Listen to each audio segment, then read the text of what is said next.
I'm so excited to be here, mostly because of what Brooke mentioned. The news in the last couple of weeks has just been devastating and exhausting, and it's such a thrill, a real pleasure to be in the company of people who are trying to help and do good. So I'm really just so pleased and so honored to be here. Thank you so much for allowing me to be a part of this.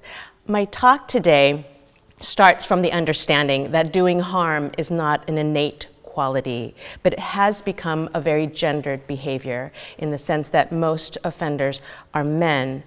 It's not about individuals who are evil, enacting an inherent inclination towards violence. It's about individuals who grow up in a culture and society where messages about masculinity and strength include the need to exert power and control at all costs and justify violence as a means for doing so. I don't think anyone grows up aspiring to be abusive. I don't believe that anybody wants to feel like they have to force others to be with them. So what happens in the course of boys' development that makes this possible? And how can we help to change this story and outcome? My purpose is not to make excuses for harmful behavior, nor to blame all men for what some men do, but to consider with you how things came to be this way, so that we can imagine how things might be another way and work to make healthier options available. My studies of boys focused on early childhood and adolescence and explored how boys' experiences of gender socialization can shape how they view themselves and other people, how they behave in social situations, and how they engage in their relationships. My studies applied a relational framework that starts from the premise that relationships are central and important at every age, that we develop not in isolation with the option of having relationships, but primarily through and within our relationships to other people. So in other words, our lives and experiences are embedded within interpersonal relationships as well as society and culture.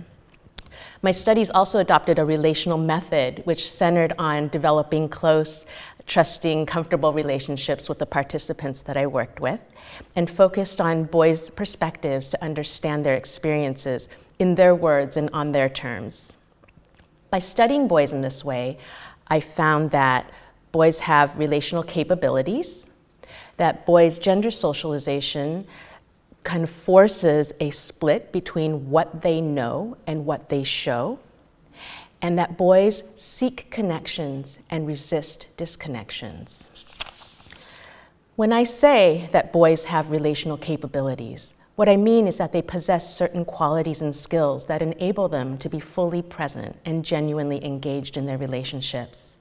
My studies show that boys as young as 4 years old have the ability to be articulate, direct, authentic, and attentive in their relationships. For example, when 4-year-old Jake notices his buddy Minhang's sullen manner while they're playing together, Jake remarks casually, "You don't seem to be very happy." When Minhang replies softly, "I miss my mom," Jake gently reassures him, "That's okay," and adds, "You always have your friends." On some level, we know that boys can be emotionally perceptive and thoughtful and responsive, but we don't always act like we know it. As a society, we still tend to overlook and underestimate boys' relational capabilities, just as we tend to discount the importance of relationships to their well-being.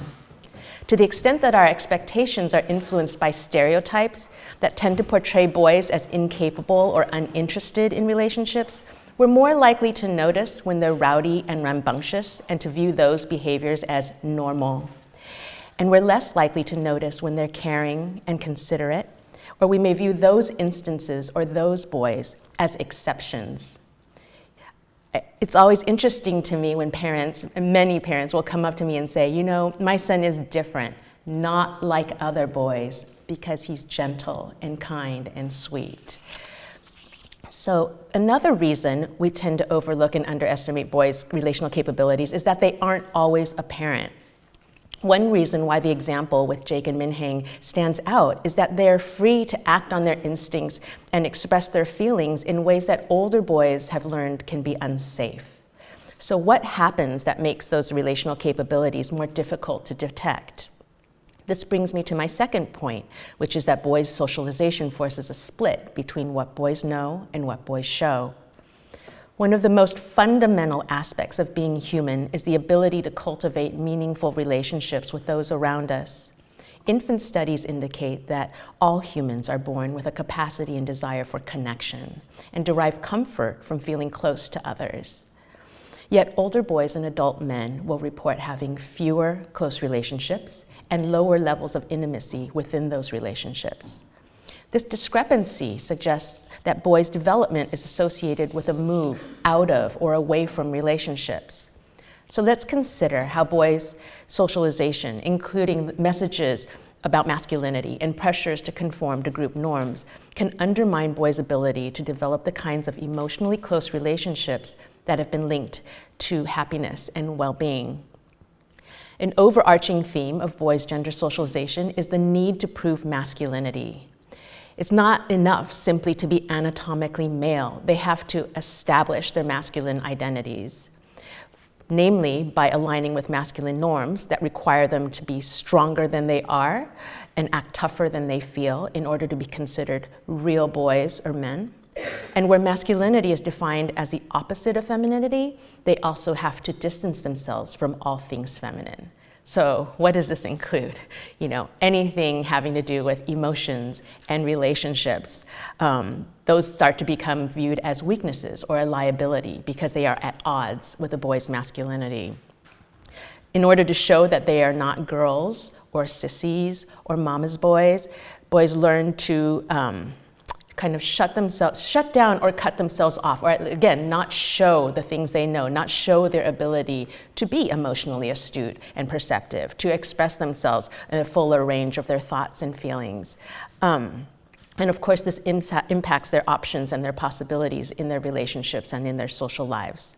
One of the young boy's fathers noted how it was ironic that in trying to make a good impression, the boys began to cover up their innermost qualities because, as he said, actually, that's what's most appealing about the boys. Another theme in boys' gender socialization is the need to protect vulnerability. In their cultures of boyhood, which are often characterized by hierarchy and competition, and where conformity is urged through gender policing and bullying, boys soon learn that it's not safe just to put themselves out there.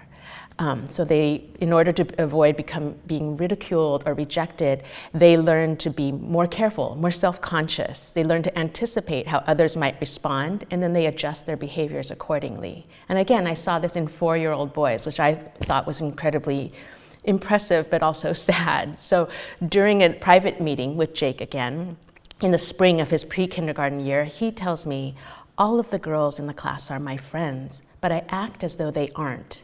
Because if Mike, the boss of the mean team, finds out that I like the girls, he'll fire me from his team. And that would be a real bummer, because then I won't be on a team. So as the boys are reading and responding to their peer group culture, I saw them become savvy and selective about what they reveal and to whom. They learn to hide vulnerable feelings like sadness and pain. They learn to claim that they don't care. They learn to act like they don't need help or need anybody because they can do it themselves. They're independent, they're self-sufficient. Whereas these boys had demonstrated a remarkable ability to be articulate, direct, authentic, and attentive, they began to appear inarticulate, indirect, inauthentic, and inattentive. As the boys' pretense and posturing gradually overshadowed their presence, they could seem indifferent, inaccessible, and even defensive. That is, they began to look more like stereotypical boys, or how boys are often said to be. We have come to view this shift in boys' relational presence as a normal part of their development, what it means to grow up and to what it takes to succeed in the world of boys and men. The boys' parents anticipated this. They would say that they loved the closeness that they felt with their boys. They loved how attentive and how much, how this loving intimacy that they shared with their 4-year-old boys, and they suspected that that was not going to last. That, in the name of helping their boys adapt to society and to kind of be out there in the world without being vulnerable to, being the targets of bullying, they knew that was going to go away, and that caused them distress and sadness, but they saw it as a kind of a necessary evil and something that had to happen.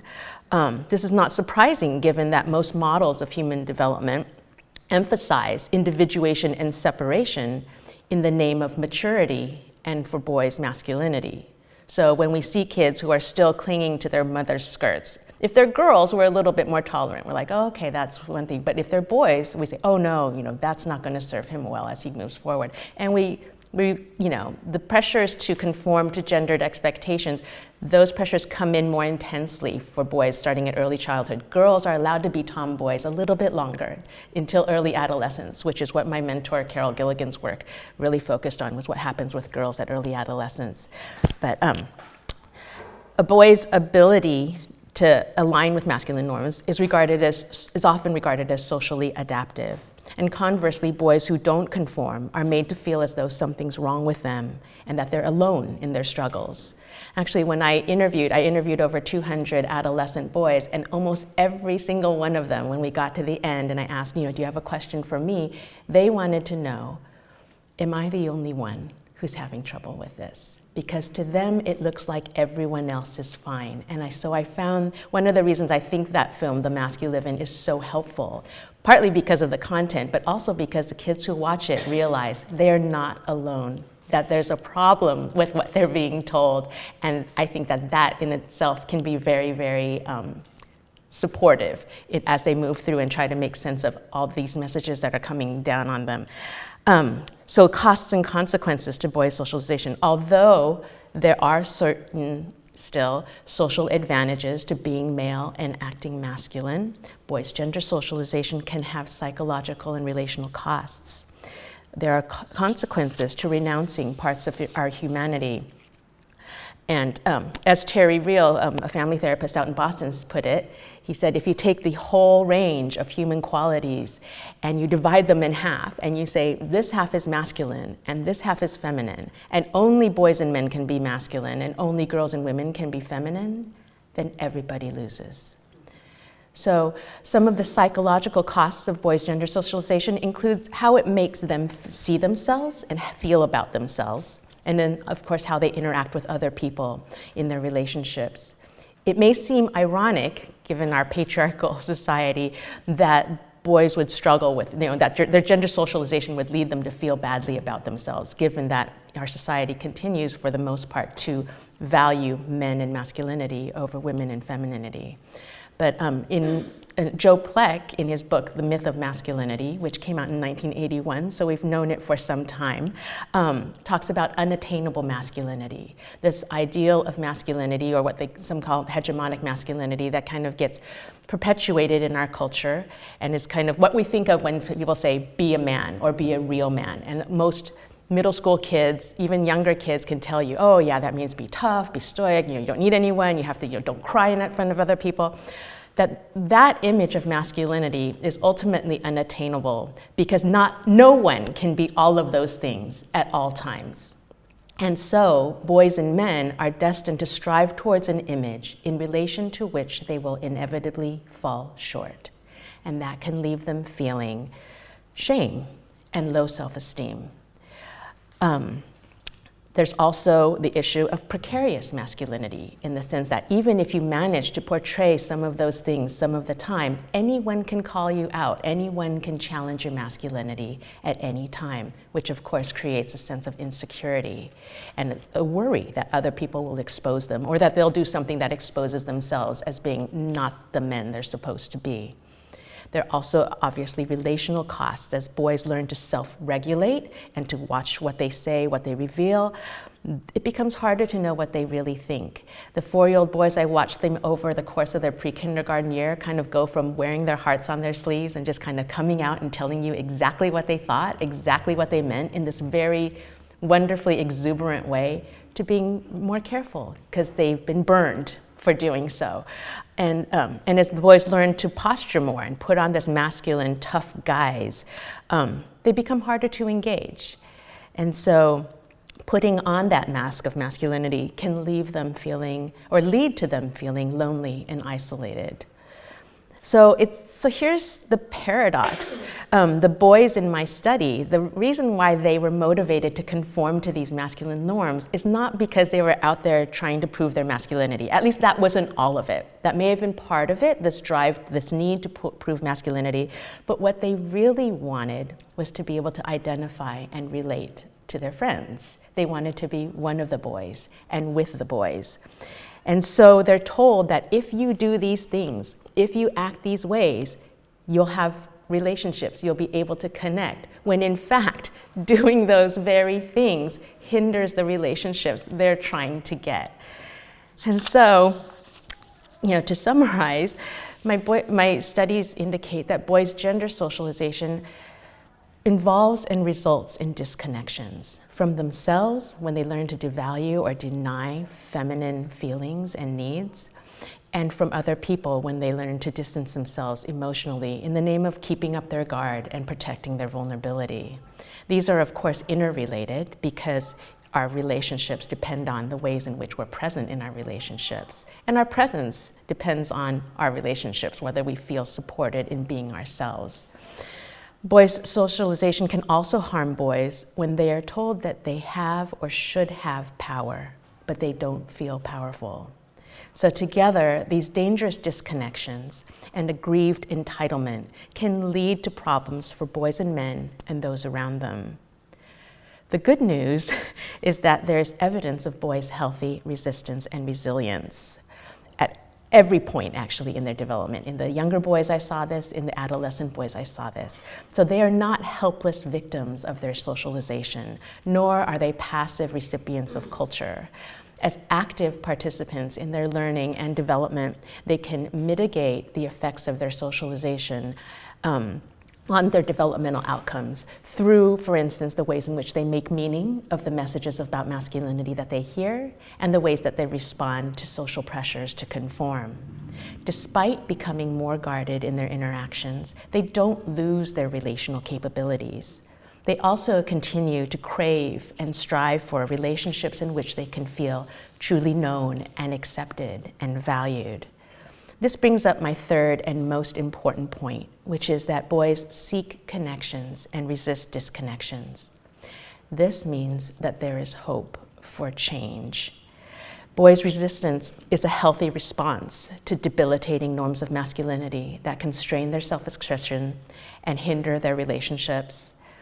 Their resistance is important because it means that they are invested in preserving and sharing a version of themselves that feels honest and whole to them, but they can't do it alone. To keep up their resistance, they need allies, and that's where we come in.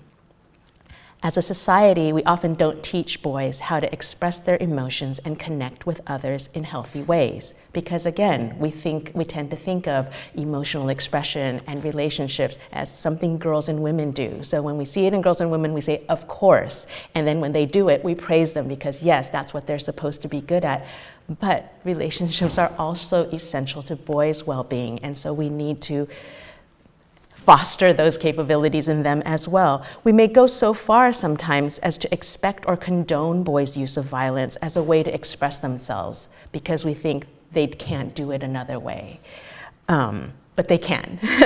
And this can be exacerbated by our institutional structures of power, which are based on dominance of some over others.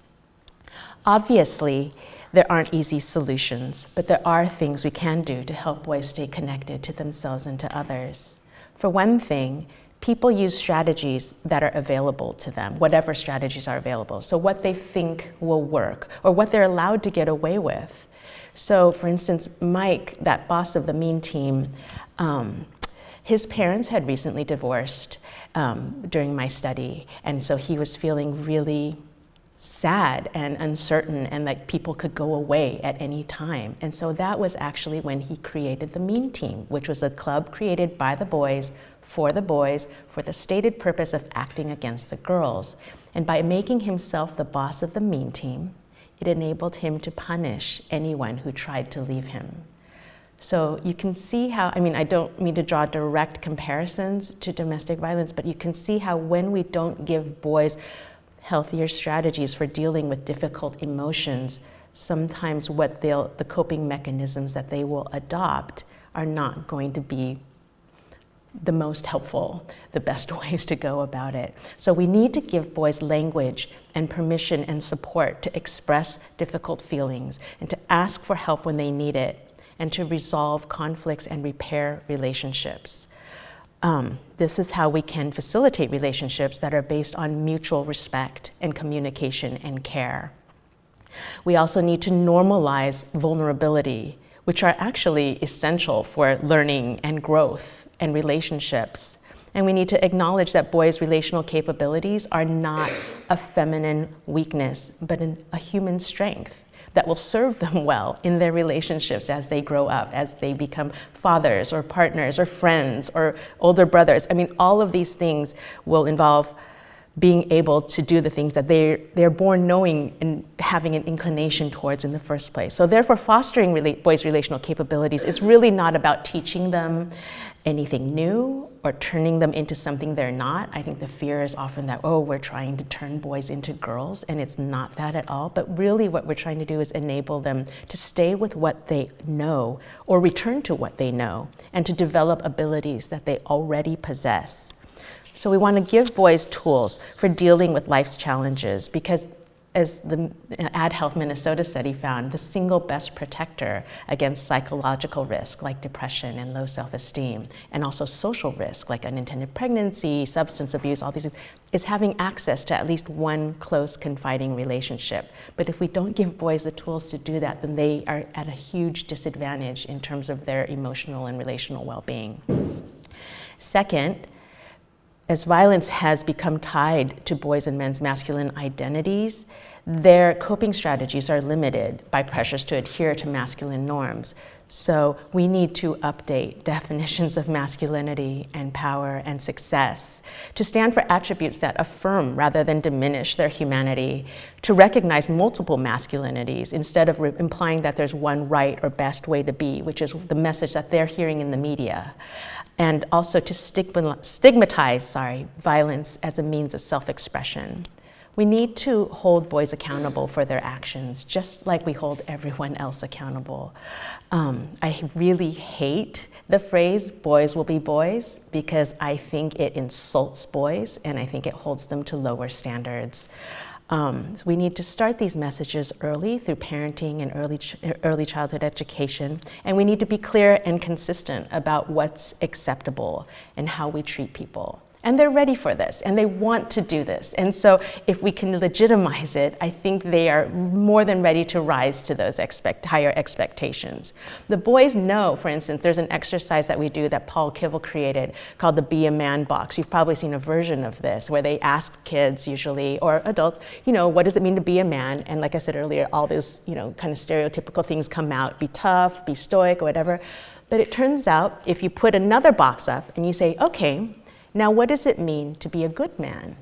Then you get loyalty, respect, responsibility. So they know this image too. So even though the one that kind of by default comes to mind is the be a man, the hegemonic masculinity, they also know what it means to be a good man. So that is also within their repertoire, and we just need to help them to access that and to have permission to say, I can be, that's another way. And there are multiple ways to be a good man. And so again, just kind of opening up their possibilities for them so they know it's not as strict and narrow as they're led to believe, how they can show that they are men and masculine.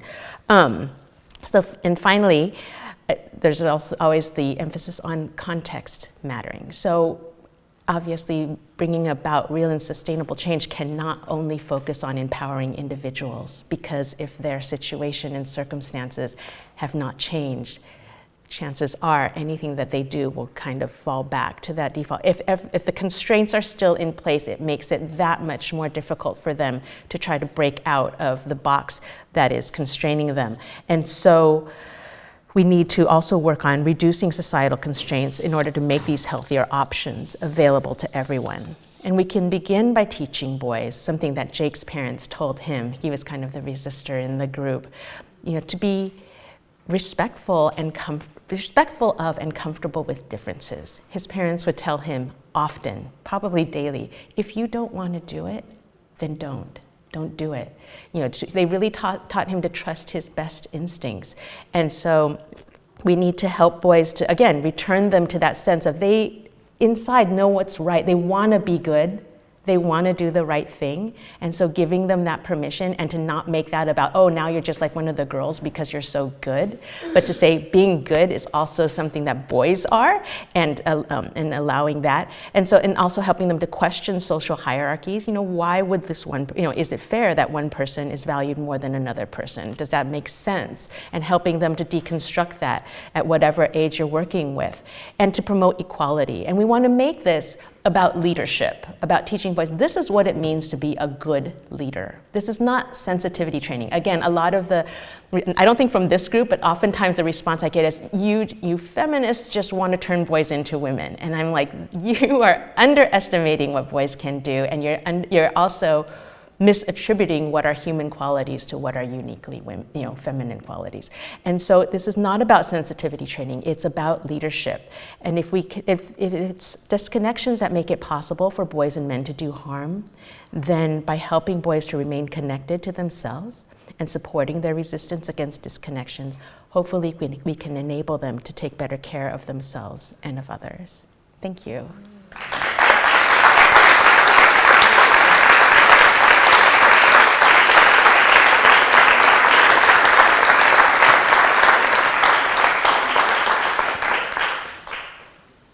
I think there's time for questions. I started out with a 3-hour talk, so I was really trying to compress it down. But yeah. I was wondering how you were able to create an atmosphere in which the young boys felt safe to be authentic and honest with you. That took a long time, actually. I used to say that I would have seen something very different if I had only gone in once or twice, or even, it was actually about halfway through the year. And what I did was I came in and I did what's called like ethnographic observation, so I just watched. But I also let them know that I wasn't going to tell on them, which seemed to be really important. So when they started their gunplay, which had actually been banned by the teachers, because of obviously adults say, oh no, gunplay, that's aggressive and that's fine. But when they banned them, the boys just learned to sneak it. They made guns with their hands and with bananas. And so I'd see it and I didn't tell them, and I'd ask them about it. And so they knew that I wouldn't get them into trouble. But there actually was a wonderful moment too, when on my 15th visit, where Jake, comes over and Mike's with him, and Mike's like, why are you here? What are you doing? And I told him, I'm trying to learn what it's like to be a boy and what's going on. And they're like, what exactly do you want to learn? And then they kind of consult each other, and Mike turns to Jake and says, do you think we should trust her?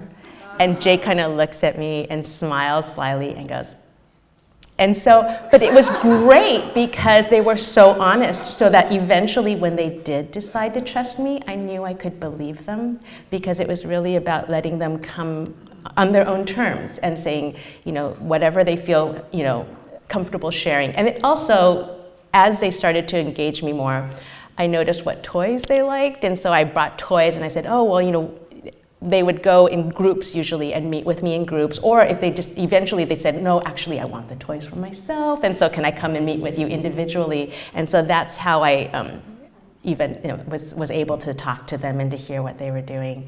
But it took a while, and it was actually, the bigger stigma was not the fact that I was a woman, but it was the fact that I was an adult. So it was like, oh, no adults allowed, but they didn't mind that I was there. And even one point, the boy, because one boy noticed that Mike was a little bit self-conscious that I was there, so he took a shawl from the playroom, from the play area, and put it over me. He goes, we're just gonna pretend like you're not here. And so I said, that's perfect, because that's exactly, I didn't want to disrupt what was going on. And again, I think just, I usually say, and this with adolescent boys as well, that it's not that I did anything out of the ordinary, it was just they can tell you what they know and what they need if they know that you're really interested. And so I was just trying my best to be interested and to listen to them, and they were amazing with what they were willing to share, so, yeah. Yeah, you mentioned that Carol Gilligan was a mentor of yours. I'm a big admirer of her work. And I'm wondering if you're familiar with her husband, James Gilligan's Yes. work. So in his book called Violence, he's a psychiatrist, for those who don't know, and he went into a prison for extremely violent men, Murderers, murderers, rapists, torturers, whatever. And I was struck by a couple things. Number one, that they all, to a person, had a story of injured innocence, which was interesting. They saw them as the true victims of their victims. And the other one was, he made the point that women's greatest fear is sexual or violent assault, but for men, their greatest fear is shame. And even worse than that is the shame over feeling shame. And that level of shame is like a hair's breadth away from violence, which is why you see the smallest slight leading to the most explosive violence. And I'm just wondering if you put some thought into where that starts in boys and why it's so fragile and so explosive, and what can be done to work with that. Wow, that is such a great question. I want to, first, when you were talking, I wanted to tell you that Carol is actually working on a book with Naomi Snyder on moral injury and talking about exactly kind of these topics of how our culture's socialization towards these gendered expectations leads both men and women in different ways towards what she would consider moral injury, and it jeopardizes their relationships, it jeopardizes their ability to be authentic in their relationships. In terms of the shame, I think a lot of it does come with, I think the example would be Mike, the boy who's so hurt by his parents' separation and kind of feeling like he doesn't want, don't look at me, I don't want to be seen I don't want my pain to be seen, and how difficult that is. And I think that definitely when there are no other options, when there's no way to talk about it, or if he feels that there's no one he can talk about it with, how that can very quickly say, because there is that kind of, it's that anger and frustration at not only at what happened, but at exactly like you said, the shame about feeling shame. But I think that's certainly, part of the story. I don't have like a short answer to that, but please do come see me afterwards, and I'd love to think through it with you. And in fact, I don't even know that I have an easy, perfect answer for that, but I'd love to talk with you about that more, because I think it's a great question. Thank you so much. Yeah. Yeah, years ago, maybe 20 years ago, I took a workshop on how to communicate with my husband. And it was about, one big tip was to engage the concrete side of him. Did you feel like you were gendering the boys by engaging their concrete side by bringing the toys? I think it was more, the toys were more of a distraction, you know what I mean? Because I'd actually tried to engage them in an interview kind of setting, and it was just disastrous. It was kind of like I brought 3 of them in, and I could just feel that they were very nervous because they didn't, it was one of the first times we were meeting in this, administrator's office, and I would ask them, so what's going on? And it was just too face-to-face and too on the spot. And actually, I had the experience of being interviewed by an adolescent boy who happened to, it was one of his assignments to interview someone who was in college or whatever. And I realized, there's a power dynamic when you're on the other side. And so that helped me be a little more sensitive. But then also what happened with the toys is at the meeting where I first brought out the toys, those same 3 boys who sat there like deer in the headlights, and I let them go. I wasn't going to let them be uncomfortable like that for too long. But when I took out the bag and they said, "Oh, that's from Henry Bear's Park, I've been there." So all of a sudden we have something in common, and all of a sudden they have something to focus on and so then they can talk. And I found this when I was doing research with Niobe Way at NYU as well. We were training research assistants to do interviews with middle school kids who are urban at low-income schools, and they were saying this whole face-to-face made it more difficult and uncomfortable for the boys to speak. And so one of my very astute assistants, she said, "You know what I figured out? I just pulled my chair next to him. He had his arms crossed like this with his legs out, and I sat just like him, and all of a sudden it was fine." And so sometimes, little things that are easy enough for us to do, can kind of shift the discomfort and make it a little more. And so it's a lot of, like I said, following their lead and really seeing like where they were ready to engage. And the toys help, but you know what? It was funny because when I came back to visit in kindergarten with one of the boys, I immediately took out the toys because I assumed that's what he was mainly interested in. And he goes, you know what? We can just talk today. We don't need to play. And I thought, that's so nice. So yeah, so I mean, it helps, but it's not they're not limited to certain styles of engaging, and sometimes it's just about what's comfortable and helping to make them comfortable. Yeah. I just want to follow on from what you said. I have 3 boys, 8, 12, and 14. So I'm very familiar with a lot of the things that you're talking about. And I find with my older boys that one of the best ways to engage with them, because they get very fidgety and kind of almost close down if you're direct one-on-one looking in their faces and trying to figure out from their body language what's going on with them. And so what I do is I take them out on long walks, one at a time, and I find that they relax into it and we're side by side and we're looking forward, and they open up to me so much more in that environment, and they're just much more comfortable with not being scrutinized, and just being able to kind of like be themselves. And the walking, I think, really helps. Right. No, I think one of the boys' parents said the best conversations they have are in the back, when they're driving somewhere and the kids are in the back, or when they're snuggling up and getting ready for bed and they're just kind of, side by side laying there waiting to go to bed, or sometimes bath time with these, they'd talk and they'd be like, sometimes I get angry with my friends. Does that ever happen to you? And then, they're just, when it's not about an interrogation, I think that makes a lot of sense. Yeah. Thank you. I'm curious of what you recommend, because obviously this is a problem that starts at 4, and but this is something that we need tools to be able to teach our kids. What do you recommend? Are there videos that we could share with kids, or things that that would be hands-on kind of mainstream availability and something that all of us could work with? Well, you know what, and what always comes to mind is Mr. Rogers is available. And he's so wonderful right now. I'm like reading his books constantly ever since the November election, because I need to have hope. And I think he has such a wonderful message that is obviously time tested and still so relevant. And kids get it because he has such a deep respect and appreciation for them. And he really fosters the best in everyone. And so I think that's an easy one, especially now in the day of YouTube and all these things.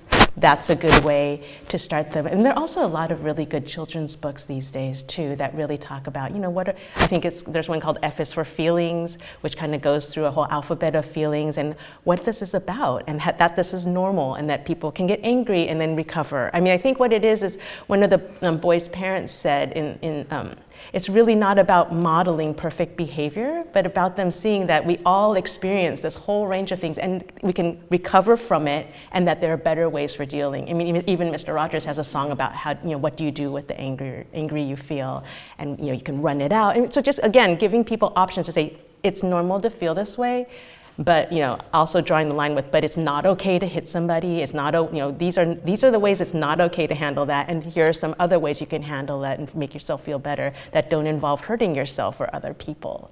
So, yeah. Has the curriculum from the movie The Master Living been piloted or used in schools?